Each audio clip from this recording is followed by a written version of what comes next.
started back in the 60s, didn't you, Mike? I'm sorry, 76 at Motorola. The 70s, yeah, in the 70s, sorry. But I know Mike as a big DXer and especially VHF contester. I've worked him many times, and he does an excellent job in roaming. And we always appreciate that in the VHF contest. So please join us to welcome Mike on his fascinating program, 6-meter meteor scatter communications. Well, thank you, Bob. I really appreciate the opportunity to present this in front of the Madison DX Club.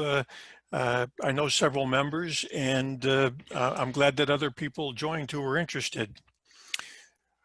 Well, have you ever been sitting just in your shack monitoring maybe the 6-meter calling frequency or the 2-meter calling frequency, and you're just listening to noise? You got it unsquelched, and all of a sudden you hear a short burst of somebody talking, and it goes away just as fast as it came, and you wonder, did I just hear something, or what was that?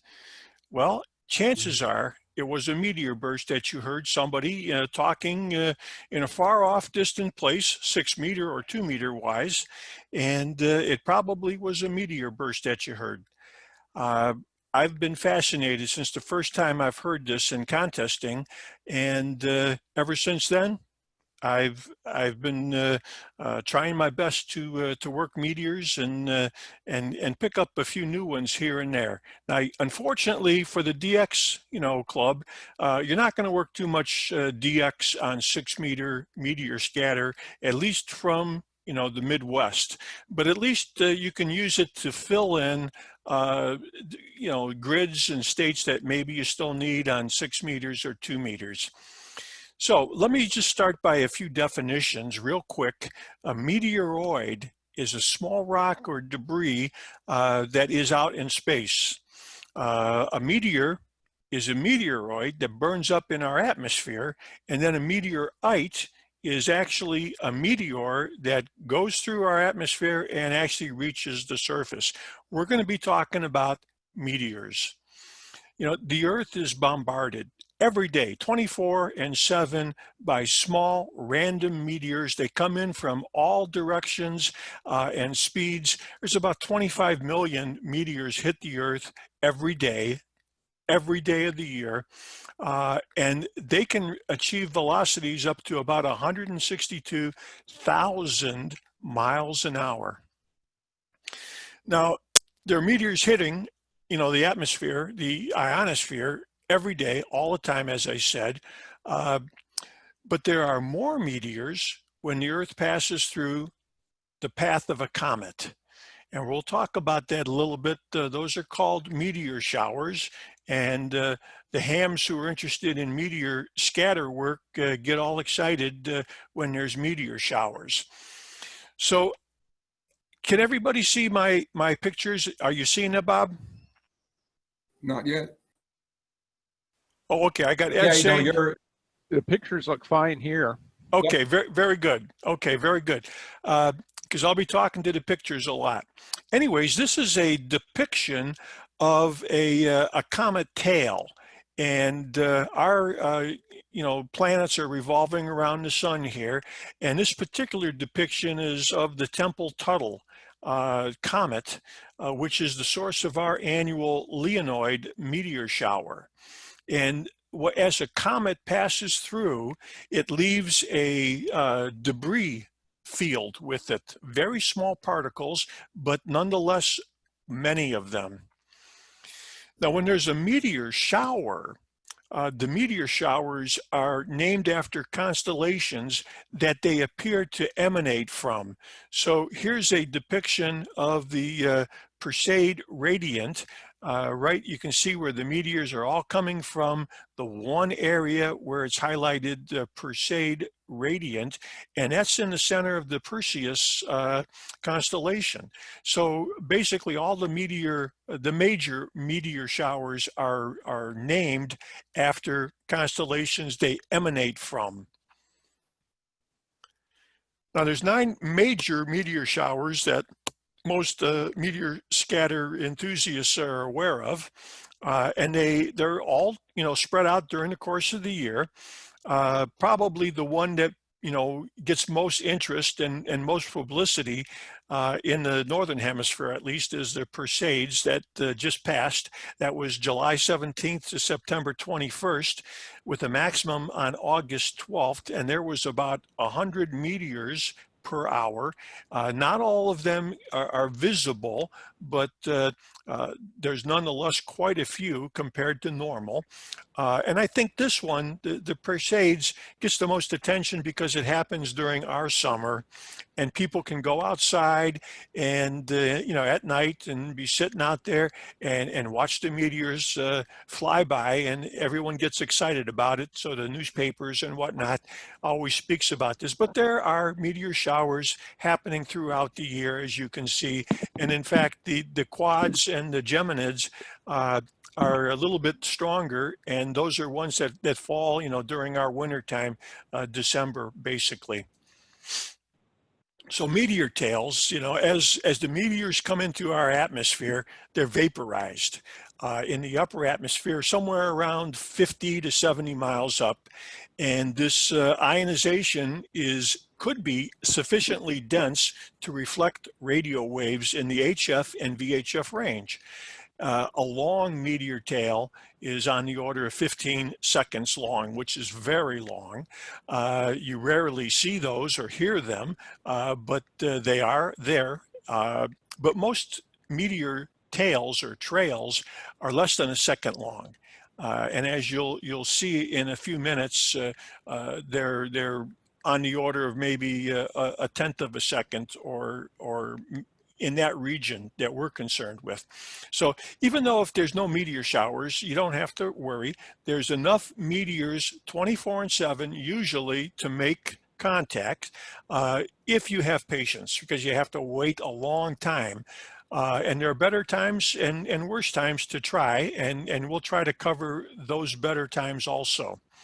Now, individual trails last for a very short amount of time. Information as a result has to be sent in very small packets that are smaller than the meteor trail length.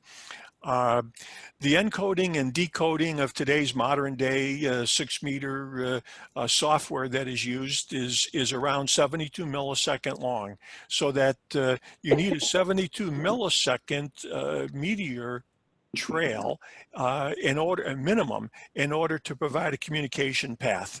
Part of the excitement in meteors for me is you never know when they're going to hit. It's like fishing. You don't know exactly when the fish is going to bite, and you're always trying to do something. So that's part of the excitement. You don't know when it's going to happen, and then when it happens, a smile comes to you. So I get all excited. Now, I want to talk just a little bit about the best times for meteor scatter communication. On the drawing here, we've got several factors to take into account. One is, let's talk about a trail here, maybe from a comet, and a dust trail. And the Earth is rotating around the sun from the left to the right. And as the Earth moves from the left to the right into the dust trail, the meteors hit our atmosphere and start to burn up. TV with it, so he can't hear. Can somebody mute their mic, please? Thank you. So the best time, this is midnight down here on the dark side of the Earth, and this is noon facing, straight to the sun in the northerly direction. So the best time typically to work meteors is sometime between midnight and noon, because that's when the Earth is moving into the path of any trail, dust trail that is still there.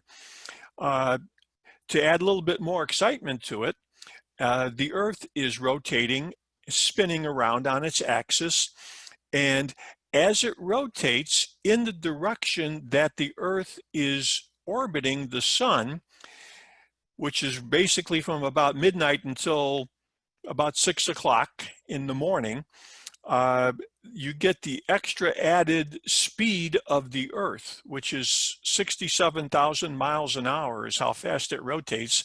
So you get this extra boost in speed from between midnight and 6 o'clock. So that's why many of the meteor scatter enthusiasts get on the air in the morning, early in the morning, and up until about 9 o'clock, there's still a lot of people on the air, but basically from midnight until 6 is the hot time. Saturday and Sunday mornings are also very good because you have a lot of people who are busy at their jobs, and they have Saturday and Sunday off, and they can get up early and play a little bit on the radio. So that's also a good time to get on, is Saturday and Sunday. Now, the geometry involved looks fairly simple, just from this basic picture that I'm showing here. Transmitted signal from station A goes up normally to about 50 or 70 miles up into the ionosphere, still part of our atmosphere, and a meteor just happens to come by. The signal refracts off of that ionized area and comes down to station B. This is very simple, but in reality, it's a lot more complicated, which is what we're trying to depict in this drawing here, where the receiver and the transmitter, if you drew a line between the two, the meteor trail is not directly overhead in the center. It's actually off to one side or the other side. And when you take into account that the Earth is revolving around the sun, so it's moving, the Earth is spinning on its axis, and the meteor itself can have a motion to it, and you take it into account, and it's a very complex path that the meteor can make with respect to either receiver or transmitters. Not necessarily a straight line, although for the very short burst, it looks like a straight line, but the path is actually gyrating a little bit due to the complex geometries involved. Now, the meteor trails and the scattering effect is affected by frequency. It turns out that, just relative signal strength, if we're down here at 50 megahertz, which is what we're talking about, let's just say we've got about 15 dB relative signal strength at 50 megahertz. And if we travel up to 144 or 2 meters, rough ballpark numbers puts this about 15 dB down. So that if you go from 50 meters to 2 meters, you're at a 15 dB disadvantage just due to the scattering effect. And that's why it gets harder and harder to work meteors as the higher up you go in frequency. 50 megahertz is near the sweet spot. Now, the recombination time is basically the same for any frequency. However, the amount of ionization needed at the higher frequencies is more. So the effective recombination time at higher frequencies trails off quite dramatically. This chart would say that at the 50 megahertz, let's just say around 10 seconds for a meteor trail to recombine. In other words, there's ions that are split off, and then they recombine, and then the trail goes away. And let's just say it's 10 seconds at 50 megahertz.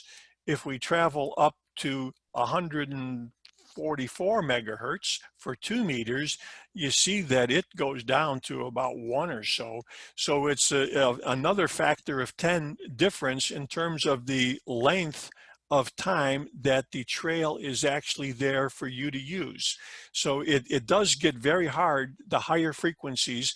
2 meters is considerably harder to make a contact than 6 meters, and 220 and 432 are harder even more so.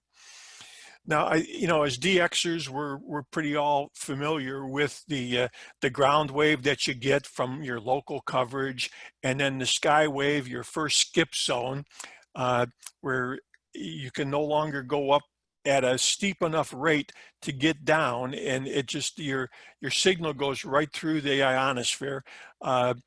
And the distance between your ground wave and where your first sky wave comes down is called the skip distance. But thanks to meteor scatter on 6 meters, we can actually overcome this skip distance, so that if you've got the sporadic E, which can be depicted by the sky wave here, you can fill in this skip zone, which looks like a donut from your location, a donut shaped path around your location on a map. We can fill that in with states or grids, whatever you need. So this is where meteor scatter really comes in good. Now, there's, different types of propagation that we deal with on 6 meters and on up, and even on 10 meters. And people wonder, well, how can I tell if it's a meteor scatter or tropo or, sporadic E? Well, the big clue usually is in the distance. And if you're within, let's say, 300 to 500 miles, most likely it's ground wave or tropo, but it could be meters, but typically that's what it is. And when you start to get out a little further, between 300 and 1200 miles, the first suspect is typically meteor scatter.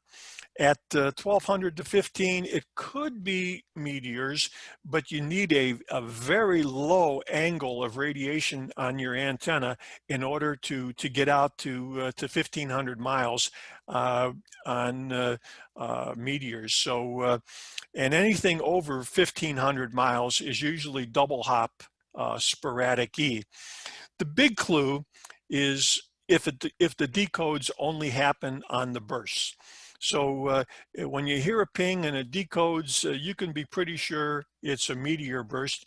And if it's coming through all the time, it's not really meteors, even though you're using the meteor scatter frequencies and the program. If you're hearing it more than just the pings, there's some other mode that's happening, and we'll get into that just a little bit later. A little history here. Meteor scatter, people have done it in the past using sideband, probably AM before that. So they use voice. The technique is essentially the same, many repeats, and they use CW. High-speed CW was used a lot, where when I say high speed, it's not the 40 words per minute, it's 120 to 480 words per minute people have used. And then after they receive a burst, they would slow it down, decode it, and then know what the person was saying. And then digitally, FSK441 was used for quite some time.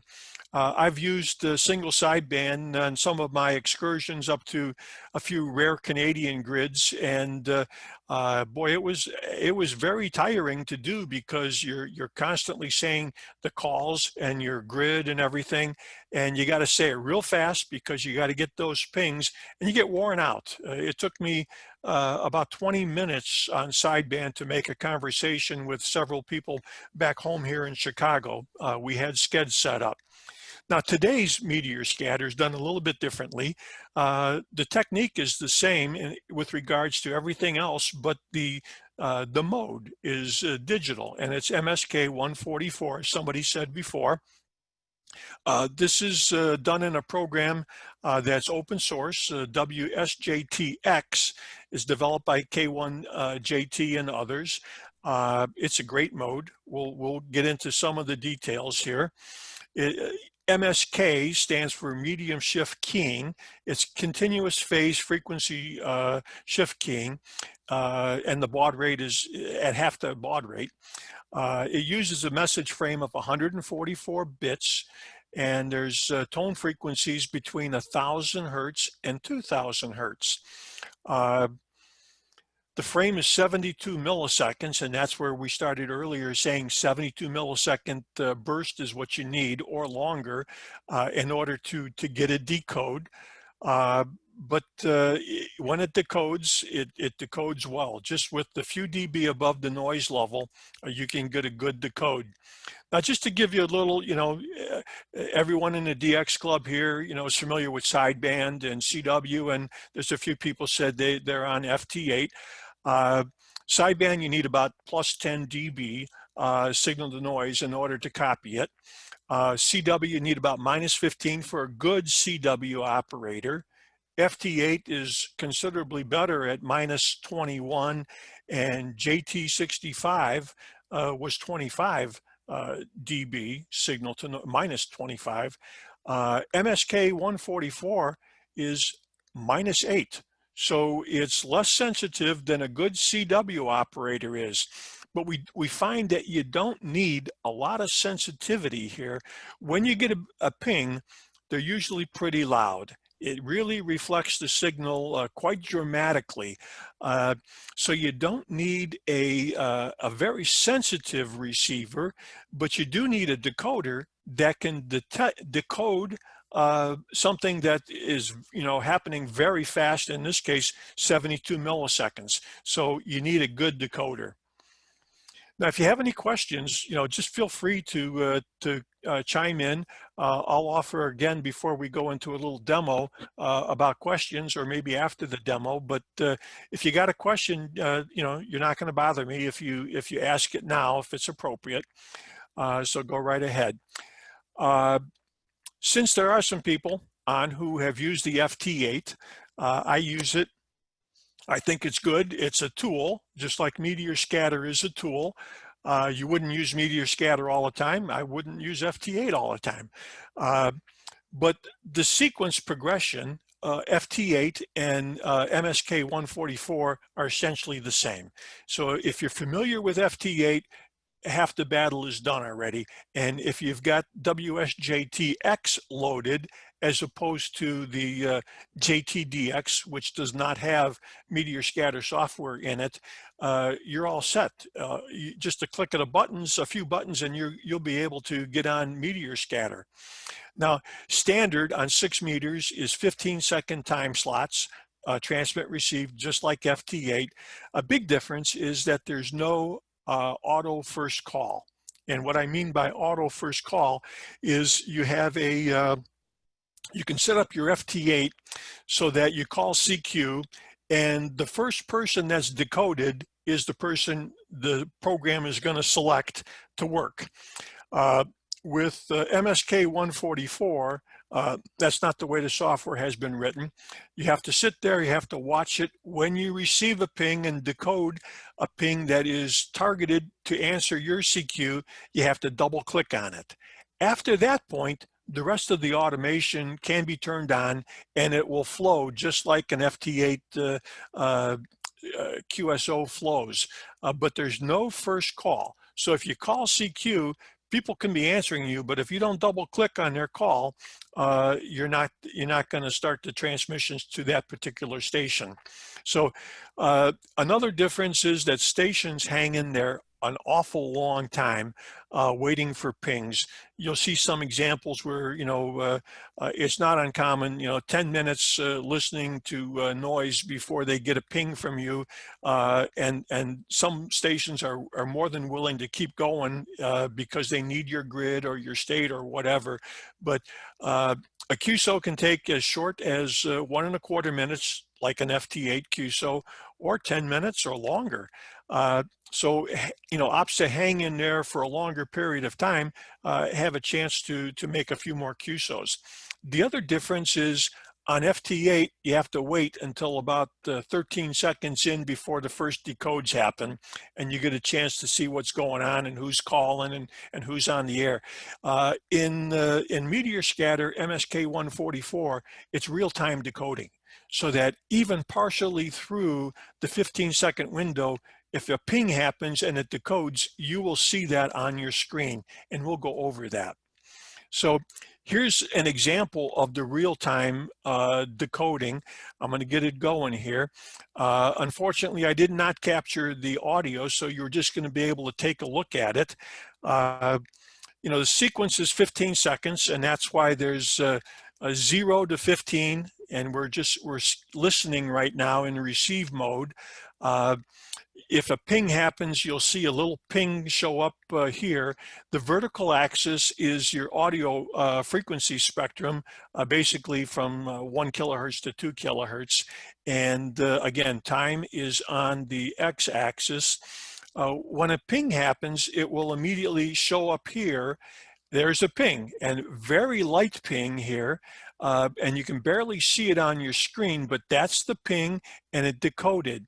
And it decoded at 7.4 seconds in, which is about where it decoded, you know, and you're seeing the last one down here. So we'll wait for another ping to come in, and you can see this is a CQ from WA2BOT. He's on the East Coast, and we got the 2 pings are noted here, very light. They're not very strong pings. His signal levels, it was, 1 dB and a plus 4 dB, which are good, but they didn't show up as bright. You will see some brighter ones a little bit later, which are very dramatic. And for me, they're very exciting when I see all the really bright yellow and red colors. There's another ping, very light. And there's a good ping. Go ahead. Someone has a question? Okay. Anyways, this ping was decoded, but the second ping was not decoded. And it could have been because there was interference, and obviously it was long enough, but we did not decode anybody. So you don't always decode. So anyways, that's the time that we have to watch this one. I don't think there's any more pings here, so we'll just move on to the next slide. Continuing on, just trying to explain the differences between FT8 and MSK144. This is what the interface looks like. On the surface, if you just look real quick, they look about the same. You have a band activity map on the left and TX messages on the right. That's the same. You have your message generation down here, and that's pretty much the same. And this part down here is where all the action is, and is just a little bit different, and that's what we're going to concentrate on.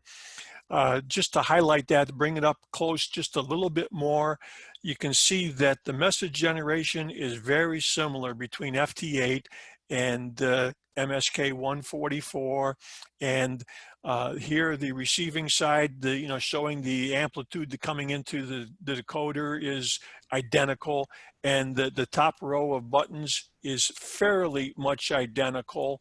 There is no CQ only button on MSK144, but the real difference is right in the center. So let's hone in on the center to just talk about the differences in the user interface.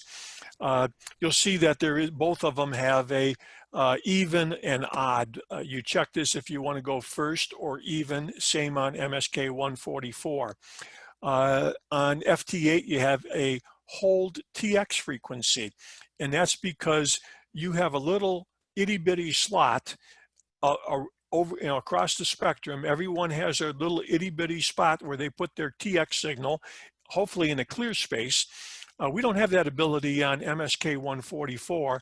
Everybody is using the full bandwidth, the audio bandwidth, so everyone is right on top of each other. So we don't need to do the TX hold.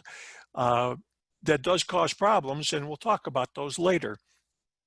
Auto sequences in both, although the difference there is that on MSK144, you don't have the first call, which you do on FT8. You don't even have the ability to select it.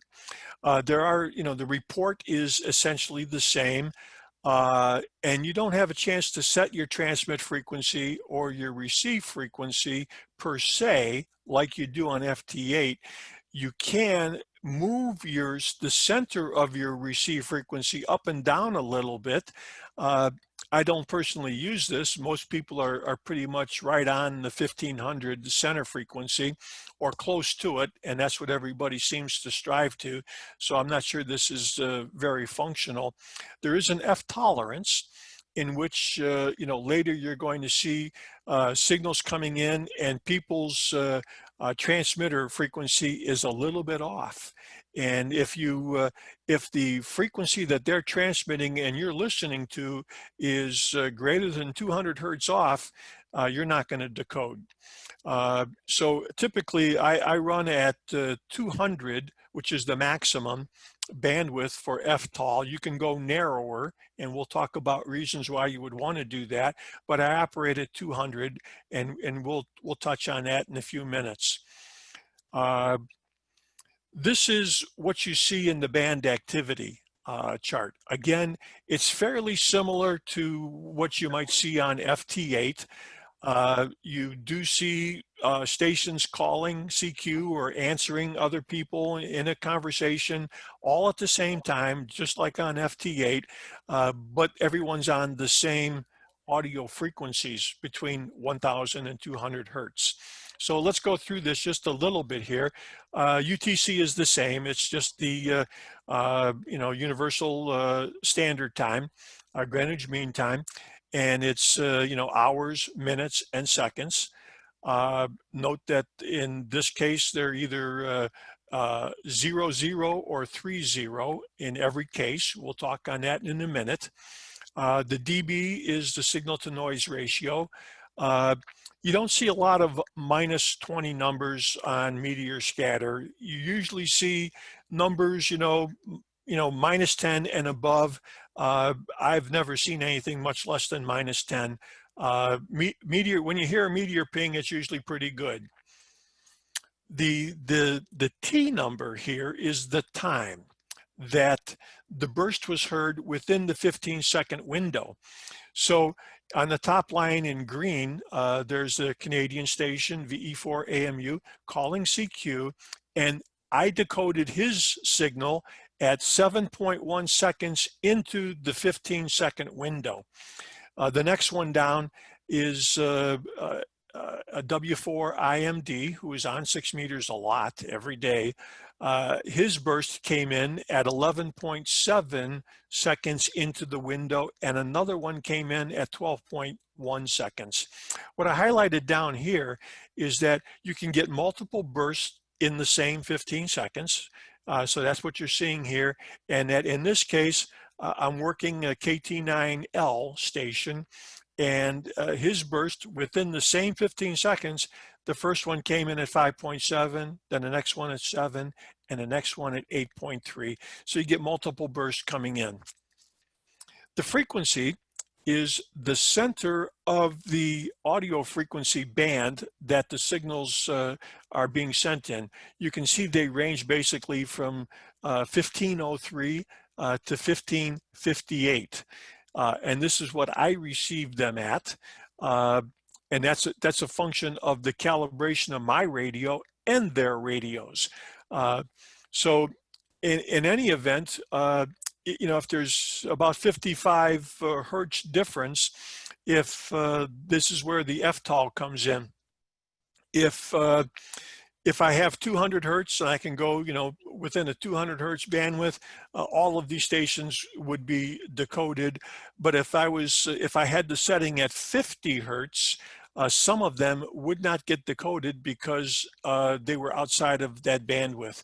And we'll talk about that in a minute. The messages are pretty much the same as FT8 as they go.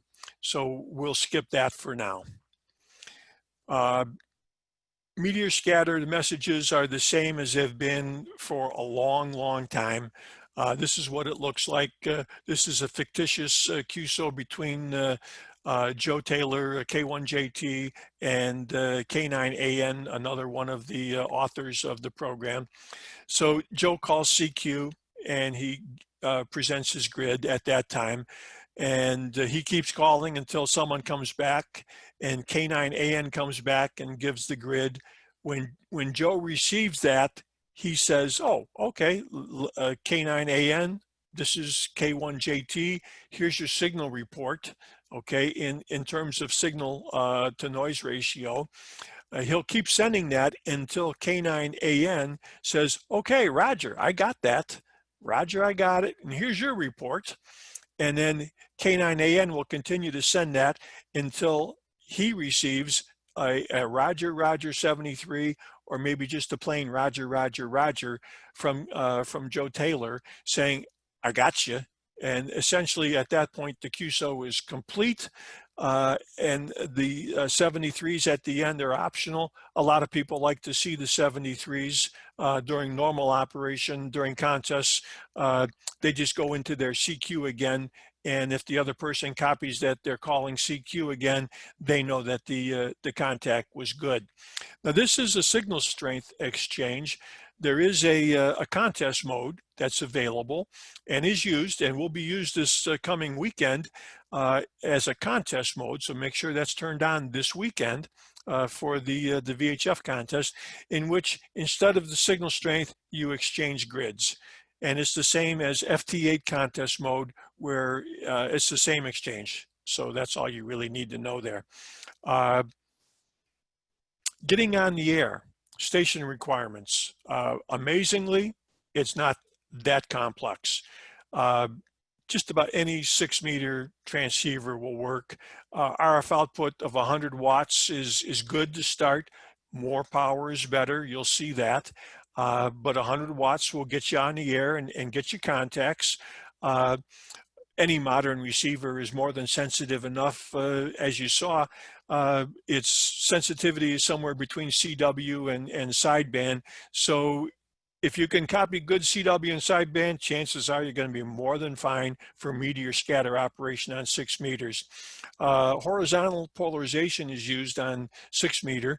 A beam is good because it gives you front to back ratio and front to side ratio, which does minimize interference. And we'll talk about interference in a little bit.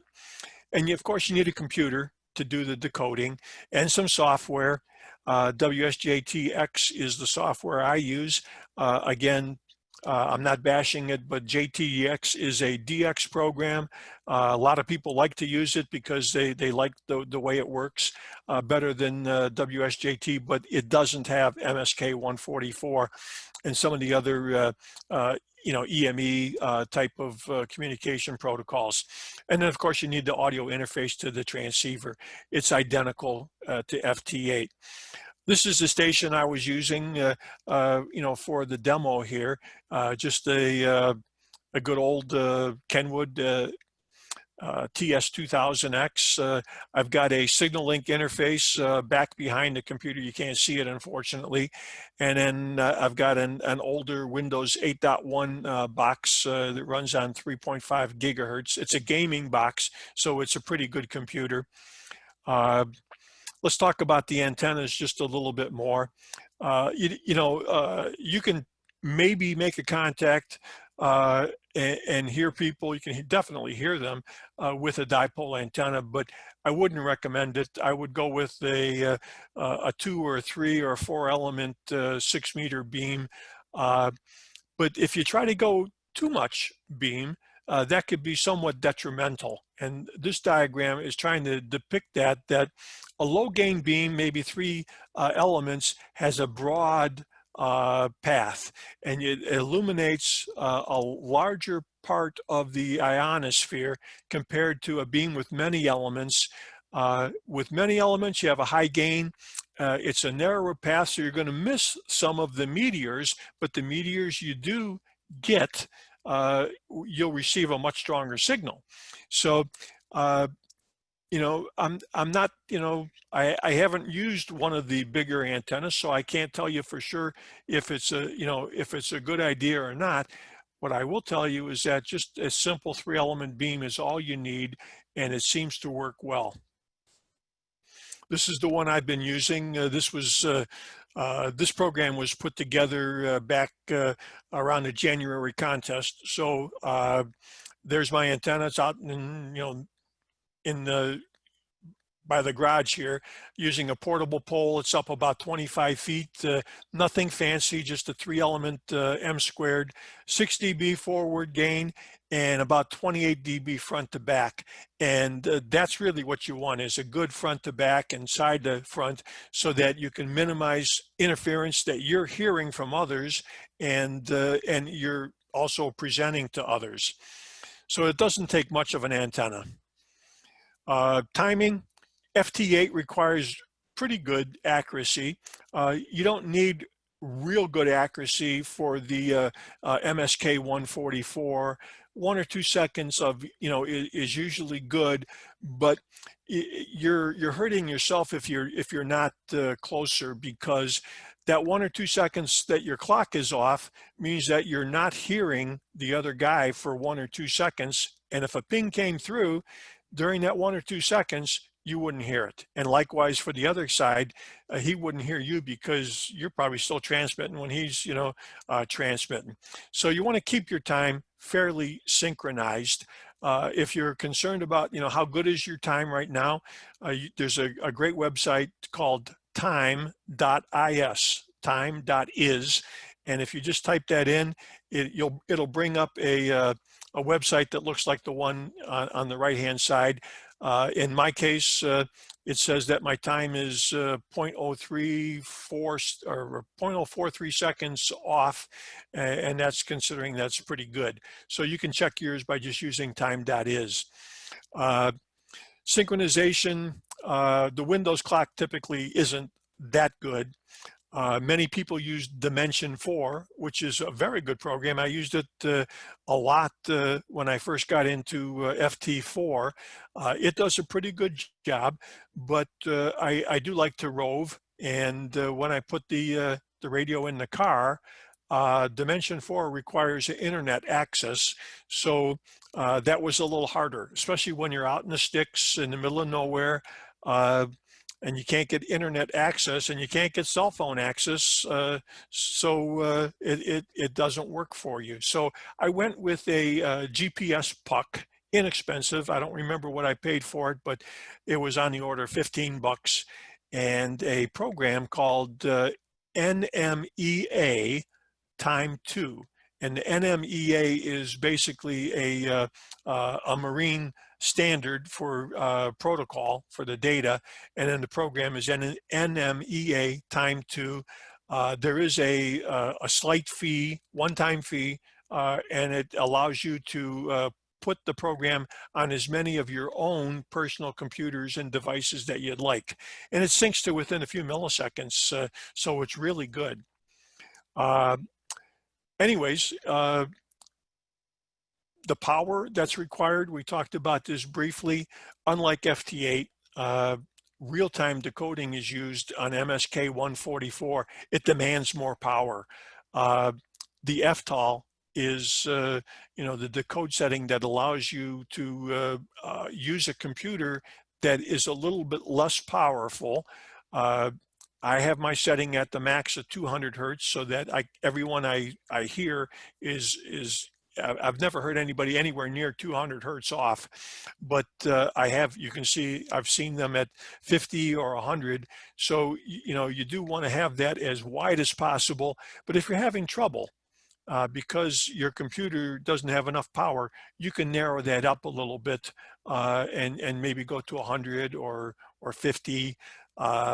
You're not going to decode as many people, but that's a way to get some decoding if your computer is an old one. So enough said there. Ftol, this is the button where you can adjust it, and you can go basically from 200 to 50. You can determine on MSK144 how much computer power. This goes in and queries your computer. So in receive mode, I'm using 14% right now on this particular screen. Others that I've talked to, they're up to 50 or 60%. The program doesn't always work as well, especially if you have other programs in the background. So, this is a good percentage here. It seems to work well for me. Any questions so far? Okay. Either everyone knows this already, and I hope that's not the case, or you're following along. Frequencies. The watering hole on 6 meters is 50.260. That's pretty much by informal convention. It has changed over time. Currently, for MSK144, it's 50.260. It's not like I said before, it's not like FT8 where you get, you know, 100 stations on and they all have their own little slot of audio frequencies. Everyone is using the same 3 kilohertz audio pass band, which does cause some problems, okay? QRM, basically. When there are many stations on the air, there are other RF frequencies that you can use, kind of like a mitigation. So typically it's 50.260, but you can move up 5 or 10 or more kilohertz. That's acceptable. You can get on a ping jockey or other chat room and say, I'm calling CQ on a different frequency, and then others, you know, if they want to talk to you, they'll look for you there. Oftentimes a local, and it doesn't have to be that local. You know, to have local interference, it's just anyone within your ground wave condition can cause you problems. And if there's some a sporadic E happening, you may also be bothered by somebody coming through on a sporadic E. So typically what you do if you want to change your frequency is you set it up for, you call CQ on the standard frequency, 50.260, but you tell everybody in the chat room that you're listening on another frequency, 50.265. And then you tell them that you're on MSK144, you're pointing east, so you're going the first, which is the convention. And what happens when you do this is they hear you first on 50.260, and when they respond on 265, and you move both transmit and receive at your end over to the new frequency to complete the QSO. It's just like the protocol on the calling frequency. It's not used that often, but you know, you're calling CQ on a calling frequency, and then you say listening up 10 kilohertz, and when someone calls you, you move the QSO up to get off the calling frequency. It's good courtesy, and it keeps a lot of QRM at bay. So how you do that is basically you can set it up here so that you check this box and you say you're going to call CQ on 260, but you're going to listen on another frequency. So that this is a transmit, when it turns yellow down here, it says I'm transmitting, and my message is actually saying CQ 265, my call in my grid. That's what I'm transmitting on 260, but when it flips to receive, the frequency flips to my receive frequency at 265, and that's where I'm listening for someone to come back to me. A little complicated, but when you go back to how the calling frequencies work on 6 and 2 meters and on up, it's the same protocol. Of course, there's the odd and even convention. On FT8, everybody has totally disregarded this. Originally, they tried to push for it, but it was really not adopted very well on the HF and probably wasn't needed. But on VHF, where you have local people trying to, you know, make contacts along with you, the odd even protocol is pretty good. So if there's 2 stations, you know, let's say one in Milwaukee and one in Chicago here, trying to work out east, our antennas are pointed out east, and we're going to be transmitting at the same time, calling CQ, so that we're not going to bother each other. I'm not going to hear the person in Milwaukee if I'm in Chicago. He's not going to hear me if we're pointing in the same direction and we're calling on the same even because we're pointed east. So it's a method that works well to avoid some local QRM. And the protocol is simple. If you're pointing east or south, you point, you're on the even sequence, and if you're pointing west or north, you go to the odd sequence or the second sequence. You can tell whether you're hearing things on even and odd just by looking at the time. If it's a 0, 0 or a 3, 0, that's first sequence, and the 15 and the 45 would be second sequence. Here I'm transmitting, and I've got the first sequence clicked, checked off. I'm transmitting on 0, 0 and 3, 0, which is the start of my window. Now, Ping Jockey Central is a chat room. And chat rooms are used very commonplace on VHF for meteor scatter operation, for EME, and sometime in contests. In the Midwest here, we have, frequencies, and not frequencies, but internet sites that people can chat on and exchange where their location is and stuff like that. You can announce, that you're calling CQ. You might do it by saying something like, good morning, CQ 50.260. I'm using MSK144. I'm pointing east, so I'm going first. Typically, you can leave one of those two out, but I put them in just to make sure that there's no issue that I am going the first sequence. If you're going to listen for me, make sure you're listening to the first sequence. In the chat room, it's also perfectly okay if you see somebody in a grid or a state or whatever that you need to confirm, you can ask them, and politely, would you like to try, to do a QSO today? And sometimes they say yes, and sometimes they say no, I don't have the time for that. I'm just kind of in the shack doing something else, and I can't do it today. But the key to this chat room stuff is once the QSO is started, you can set up the schedule, and that's perfectly okay. But once the QSO started, no contact information is supposed to be exchanged in the chat room or over the telephone or anything like that. The QSO's got to be completed on its own without the use of the chat room. And this is what Ping Jockey looks like in this particular time that I captured. Here I am, Mike, WB8BZK. I'm logged in. I am a user. There's a page that said who's earwigging. That means who's listening. I will show up in that list that I am logged in, so you'll know if I'm there or not, and you can send a message to me. To send the message, you just type the message in the box and you hit go, and it will send the message out, and at the end it'll say your call, your first name, the state, your grid, and then your IP address, so that they know who you are, and you can talk. You can have conversations back and forth on Ping Jockey, just to get things going. Valid chat room talk includes things like, "Hey, I'm calling CQ, pointing east." Once you're in a thing, it's permissible to say, hey, let's keep trying for another 5 or 10 minutes. So you really haven't said anything other than, don't give up on me, just keep going.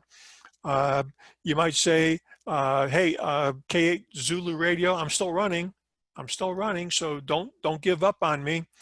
Another one is at the end, when it's all done and you're satisfied that you have received your Roger, Roger, Roger or 73s, you can say, thanks for the contact.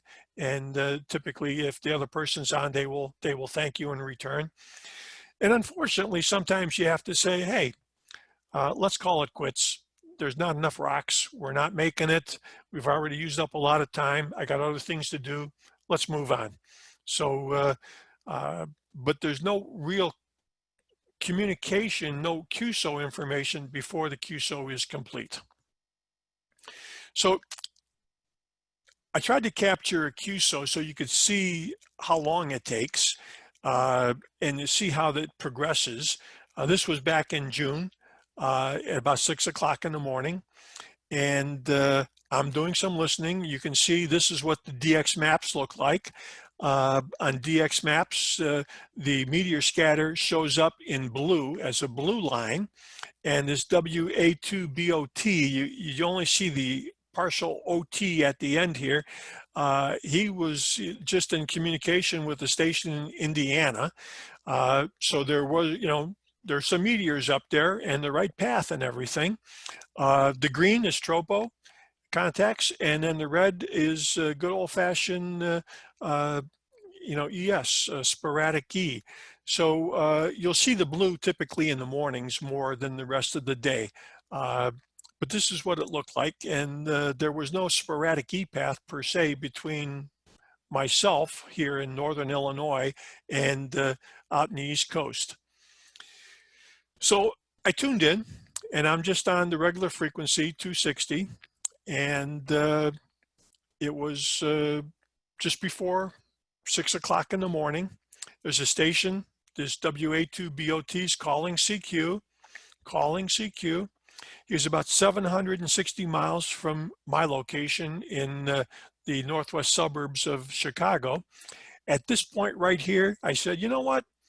I'm going to double click on his call. I'm going to try to work him. See, he's got a good signal coming in here, lots of pings.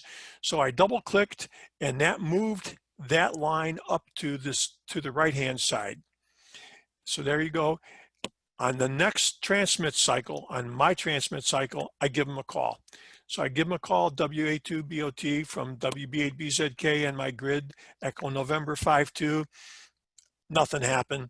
I call again. Sure enough, he comes back. He heard me. He got a ping, and he says, here's your signal report, -1 dB.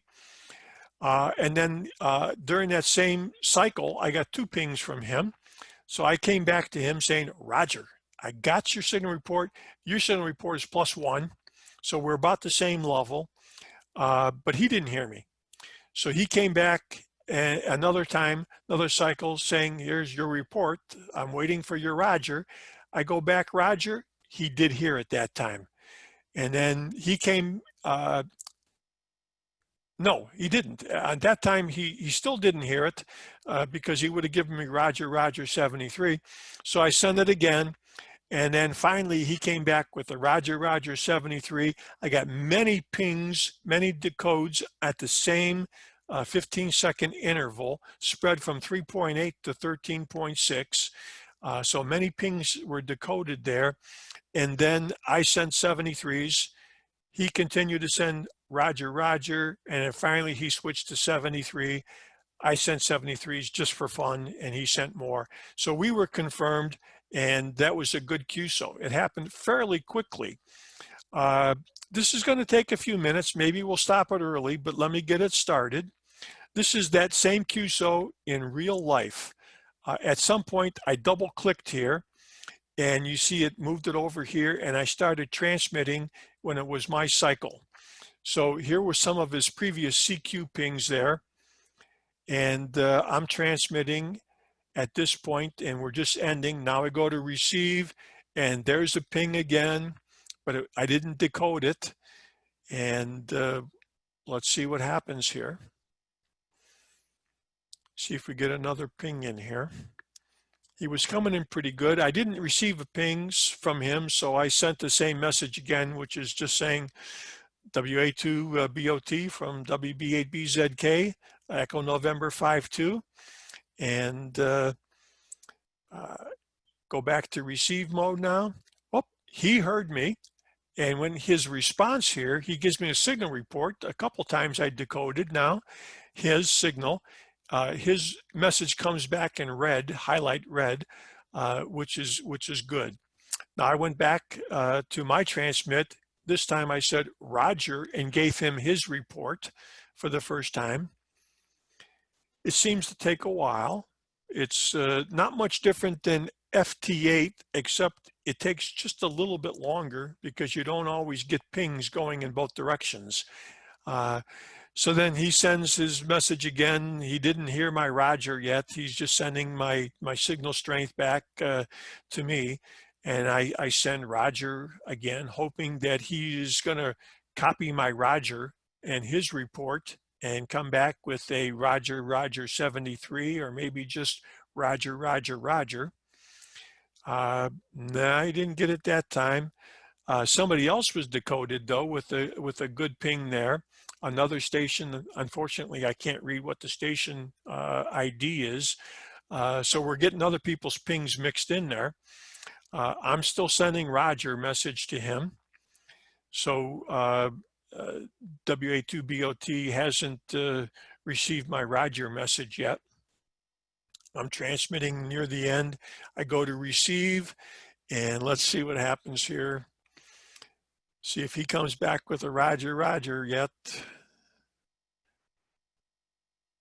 I'm getting pings from Peter. Thanks, Peter. Thanks, Peter. That wasn't directed to me, so it didn't show up on the right-hand side. But there were other pings from other stations coming in.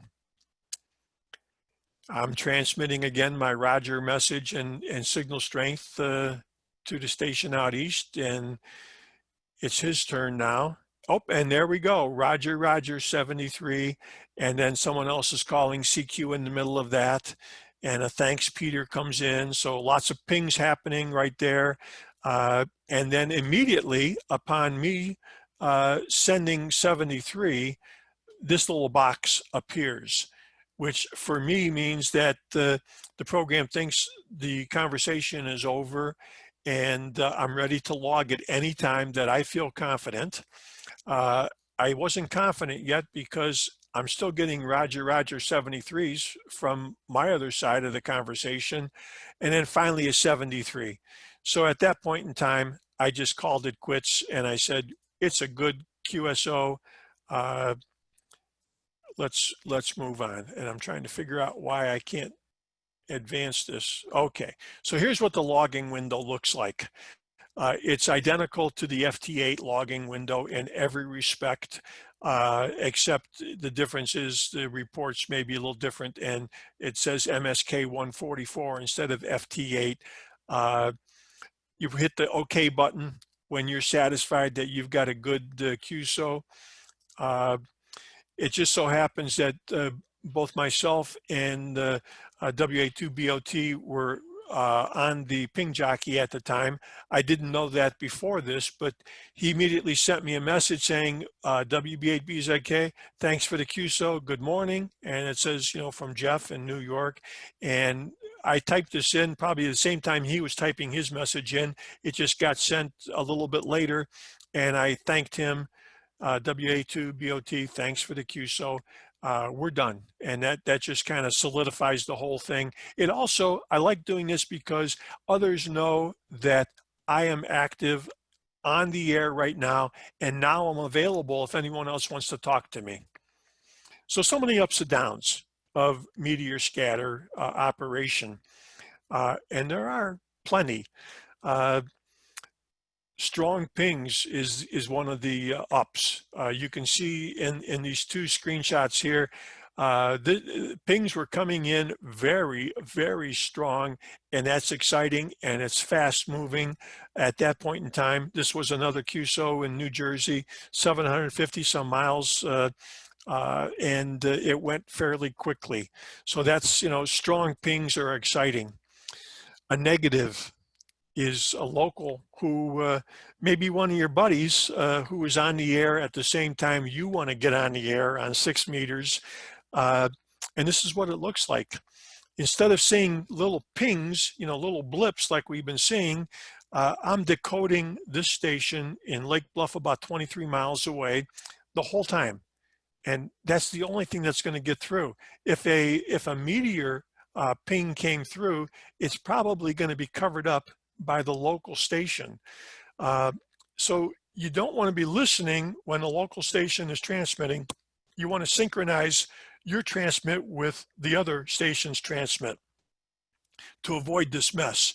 So this is one of the, you know, the negatives of promoting meteor scatter operation is you get your locals in there, and then they push you out of the way because they got maybe more power or whatever. But there is some mitigation strategies. One of them is to stay on the same transmit time slot so that you and the other local are transmitting at the same time, and you're listening for the distance station at the same time. That works fairly good. Doesn't always work because sometimes, even though there is a convention there, if you're pointing east, you know, you go first. What if another station is, you know, I'm in the northwest suburbs, and if there's a station in downtown Chicago and he's trying to work the West Coast, he's going to be transmitting on the opposite time sequence, and I'm going to hear him all the time. So, you know, what do? Sometimes you listen for others, but anyway, you can call CQ on the calling frequency in sync with your neighbor, and then move the QSO up a little bit, 5 or 10 kilohertz, like we discussed before. That's a good mitigation strategy. And then you can just go and just announce on Ping Jockey or some other chat room that I'm calling CQ on another frequency. Listen for me there. That works too. Oh, okay.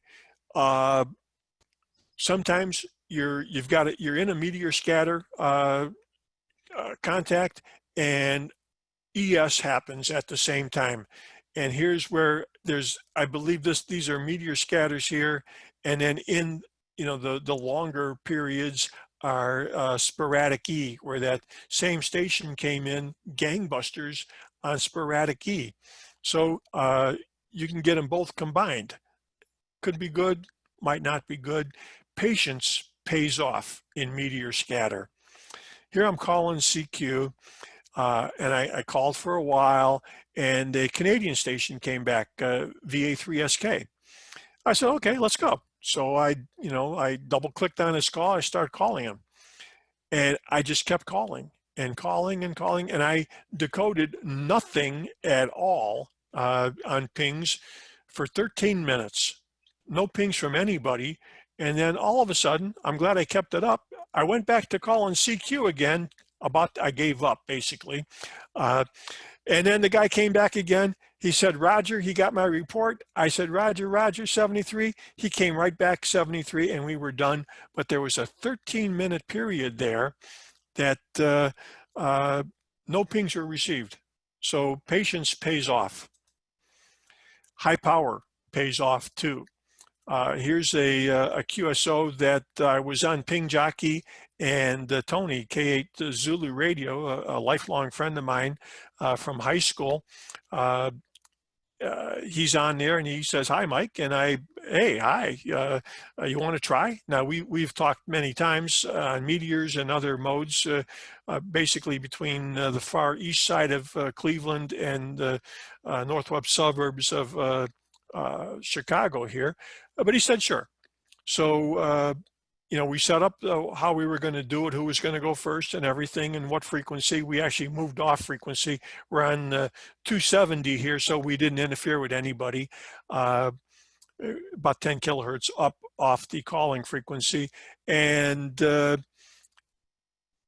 turns out that I decoded him just about every time. I think it was every time that he transmitted in his cycle, I decoded him. He's running 1,000 to 1,500 watts, and he did not decode me running 100 watts for the first 6 minutes. So it took 6 minutes to get through, and I immediately started hearing him on the first time, the first cycle. So power helps. It's not required, is what I learned, because we made the QSO, but it sure makes things go a lot faster. So kind of in summary here, I've had a lot of fun with meteors. Like I said, ever since I heard the first ping, and just kind of like a ghost there on 6 meters. What was that? I thought I heard someone talking, but I don't hear him anymore. I've been hooked. If you're on FT8 and you've got 100 watts and a small beam on 6, you can try your luck on meteor scatter. It's not much different. Patience is required.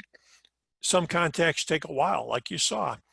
When there's no activity on 6 meters and on sideband or CW or FT8 or whatever, you might want to get on MSK144, especially if it's in the morning, which is the better time. It doesn't require ionospheric propagation, and I think you can have a lot of fun. Any questions?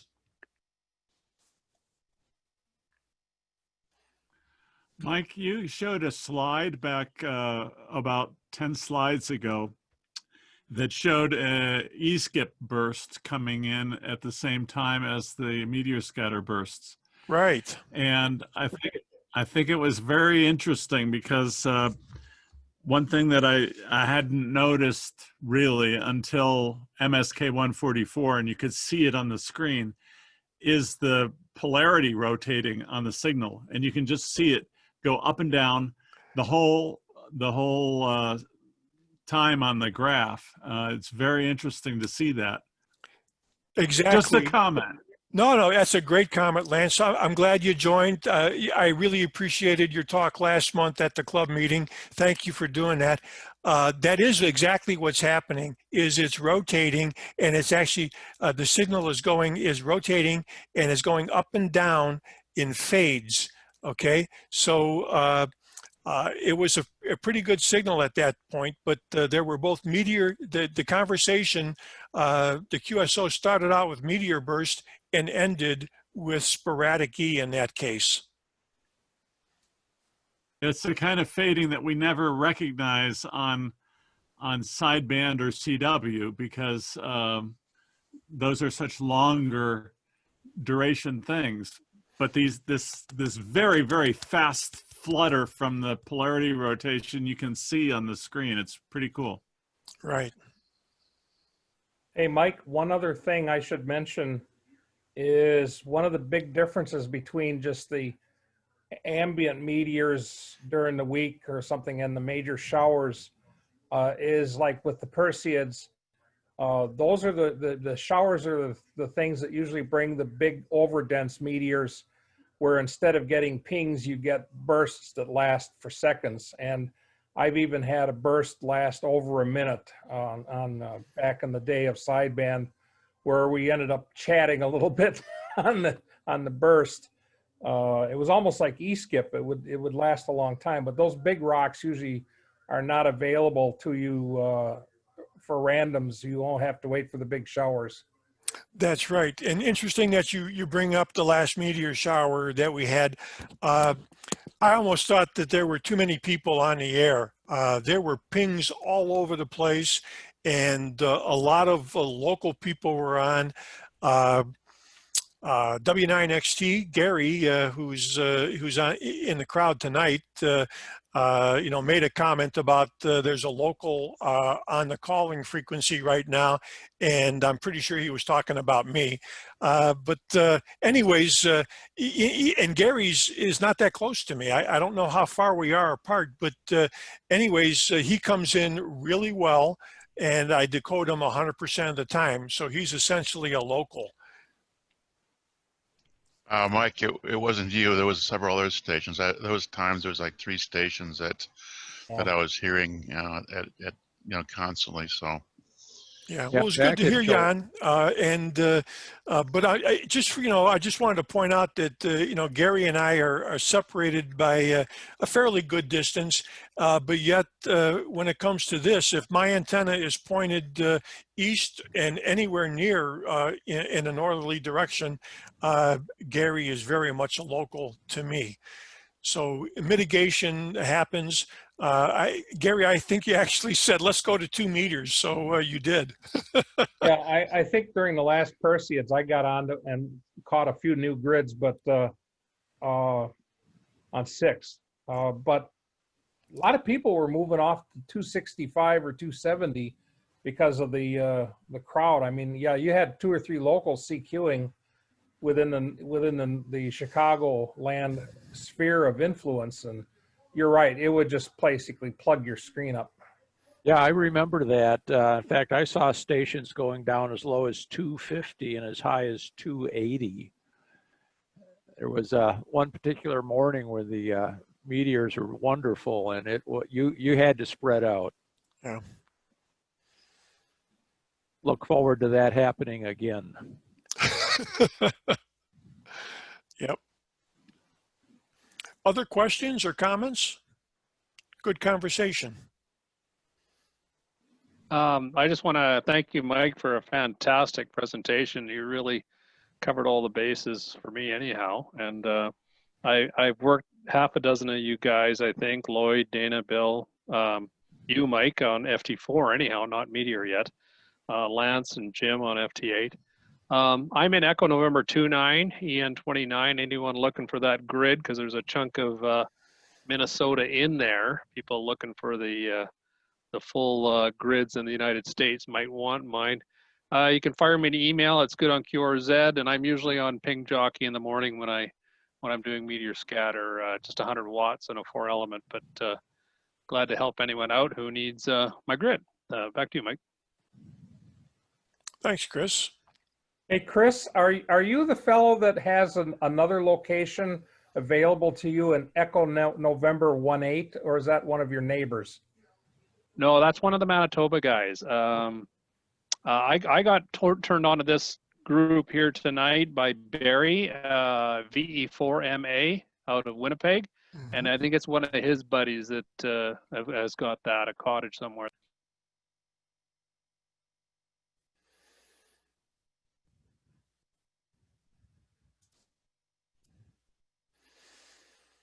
Any other questions? Mike, I have one comment. Go ahead, Lloyd. I've seen several first timers come on, and for some reason, WSJT starts out with the TR at 30 seconds, and 15 seconds is the standard. And that bit me the first time I got on, and somebody was quick to correct me. And I don't know why that happens, but that's the only tweak I had to make before I became successful at it.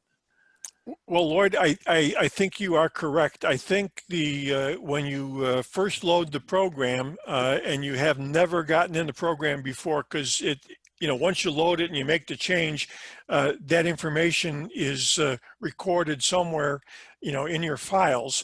But originally, I believe it does come up as 30, and it got me wondering. I started asking questions because I'm going, why does it come up at 30? Is that something new, or what should I do? So I think it would be good to update the software from WSJT-X, K1JT, do an update, and maybe someone can send them a note that the default should be 15 nowadays. Yeah, that would, I think that'd be a good thing to do. Yeah, but the other problem I just thought of is that it depends on, the band you're on and the frequencies and everything else and the mode. That may just be a variable there. There are some differences. The guys who were with us tonight who said they operate on 2 meters, things can be a little bit different on 2 meters. Let me just highlight that if we have a minute. For 2 meters, people use MSK144. The frequency is 144, 150. Plus or minus, 5 or 10. Don't go negative because you're getting into the EME, space down there, and then you're going to bother somebody. But it is 15 seconds also. But the problem with 2 meters, which makes it a little harder, is the pings are shorter, as we pointed out earlier, and they're few and far between as a result. So what the 2 meter guys, about 60%, as just an estimate, they use contest mode on 2 meters because it's a little shorter by 1 message. And then they use the short messaging format, which instead of 72 milliseconds for all of the messages, there are 3 messages that are considerably shorter. I forget what it is, maybe it's 38 milliseconds. And as a result, once you get the initial contact established, the rest of the contact is a little easier because the messages are shorter than 72 milliseconds if you have SH turned on. And in contest mode, it's at least 1 more message shorter. So that's an important thing. And people do call CQ, and they say CQ CMSH, which means contest mode short messaging on, to let you know that this is what I'm doing. My experience has been everybody pretty much is using contest mode short messaging, but that's not necessarily the case. Anyways, that is a big difference, is the shorthand messages. We don't need to go there. Okay. Mike, I got a question for you in regards to the TS2000. Did you find your frequency was good in the beginning, especially when you got up to 2 meters? No, absolutely not. Did you want to talk to the guys about the TS2000? Yeah, let's see, with the TS2000, I'm trying to remember here now. I actually did a calibration of sorts. The TS2000, it's a great radio. It's the biggest, you know, at the time when I bought it many years ago, it was the biggest bang for the buck that I could get to get me on 160 all the way up to 1296. And it served me well as a rover in the rover vehicle. And also now for, you know, my every day. I am waiting on a new radio, but they haven't started making them yet. So anyways, I hope they ship mine by the end of the year. But the TS2000, the frequency calibration is not that good. And as you go up higher in frequency, it's off more and more. What I ended up doing was introducing an offset on my frequency so that I know how far my transceiver was off from the pack, and I lowered it or raised it. I don't remember which, but in any event, I moved my frequency so that when I call CQ or respond, I am where I'm supposed to be because the TS2000 wasn't there. That's a very good point, Chris. Yeah, I got pointed that out. 6 meters, it was okay. And then I don't know how to pronounce his name. Gedas, Gedas. You probably know the fellow. No, I don't. He's a big Meteor guy. Anyhow, he wanted to get 2 meters, and I was trying, and I could actually hear his pings like from the other room, but not decoding. And he said, well, hold on, let's go down to 6. And he helped me through the, as you said, the fudge numbers. And anyone owning one of these radios, another way to do it is in WSJT settings, frequency, and I did a slope correction instead of offset. I think it works either way, but I found the slope worked pretty good. I think I'm at around 2 parts per million or something like that.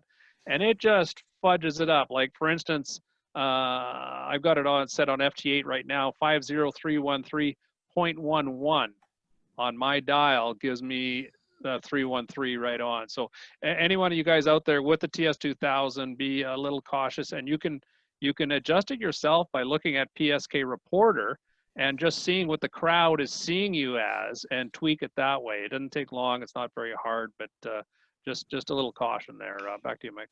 Yeah, I have that same problem. I run a transverter on 2 meters, and yes, that's a very good point. Yeah, I just looked mine up. I am 180 hertz off on 2 meters, which is approaching the point of I'm not going to hear anybody and they're not going to hear me because we're over getting close to that 200 line. So it doesn't seem like much. It doesn't cause you a problem on CW or sideband in any contest I've ever gotten into. But when it comes to meteor scatter, 180 hertz off is a lot. So good point, Chris. Thank you for pointing that out. Problem. Mike, could you say a couple more words about that GPS puck? Does it plug into USB port or what? Yes, it's a USB puck. I think I got it for, I don't know, 15 or 18 bucks. It's a general purpose model. I picked up several of them over the years. I've got one for the rover. I actually use one here in the shack now because I just like my my clock to be within a few milliseconds. Let me write. Yeah, let me give me a second here, Ralph. I've got the box right here. Hold on. Oh, okay. Yeah, Lloyd's holding it up. Well, one of the things is being rural. My internet's terrible, or just stops. So even when I used them, I didn't have much luck at all on FT8 to Europe this season. You'll have to read it to me. It's not. Okay, well, this is what it looks like, Ralph. And the name of the company is Victor Frank Alpha Nancy VFan. It's real simple. USB GPS receiver, and it comes in the box. This is a spare one, and so they're not that big. You've probably all seen them. They have the connector here, the standard USB connector, and you know, it works with just any laptop or computer. So, Mike, you need a little software app Yes. to run with that too then? Yeah, the program itself, the GPS comes with a program that allows you to connect it to your computer in a little diskette, actually, but it doesn't really allow you to do much of anything. So I use the NEMA TIME2 NEMA TIME2 software. I think there was a $20 charge, but I heard this from Craig, K9CT. I was talking to him about, you know, what I needed to do in my rover, and he said what they used on quite a few of the DXpeditions was this NEMA Time 2 program, and he says it works like a champ.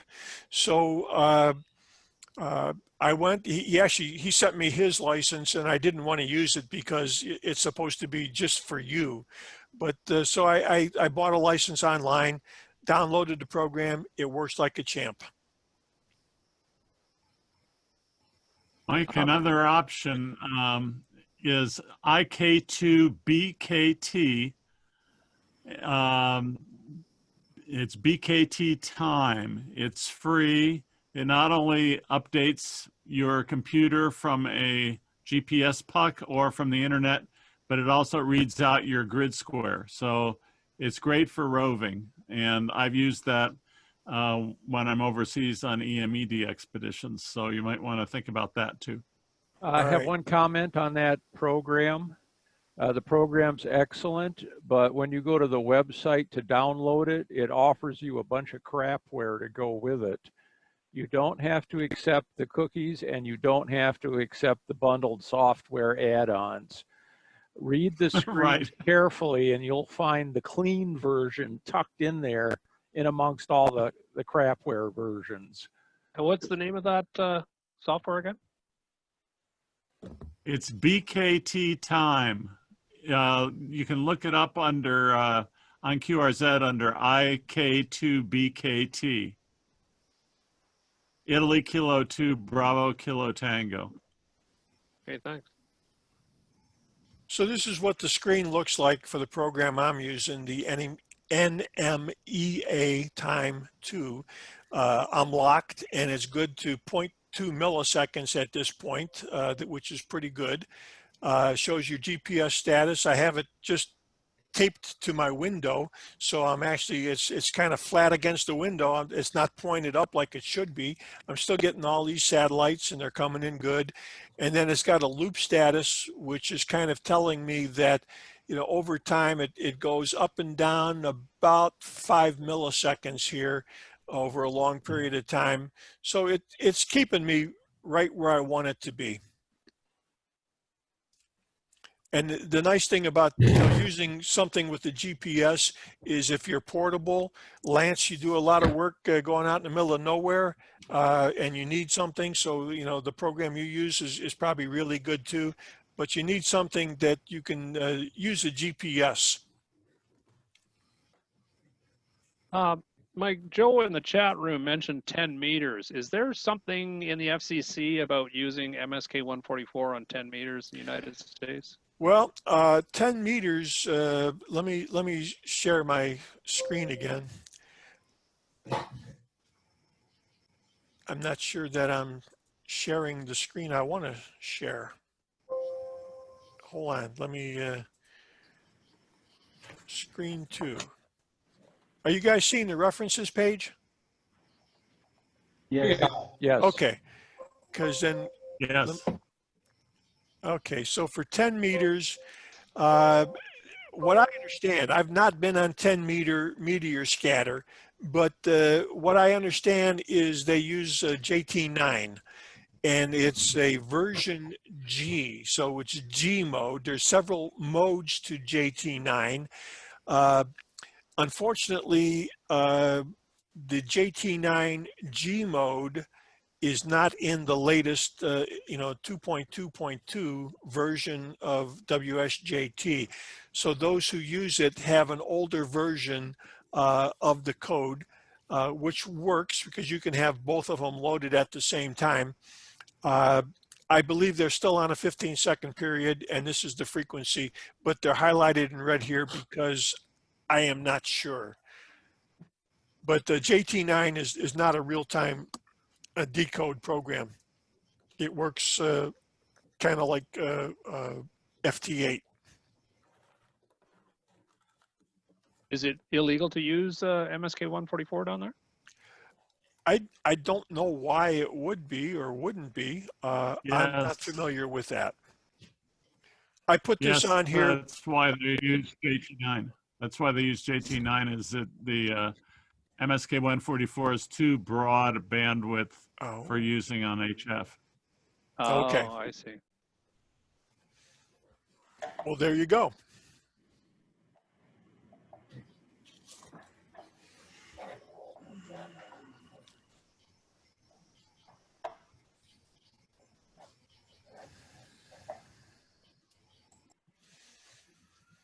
Thanks, Joe, for the correction.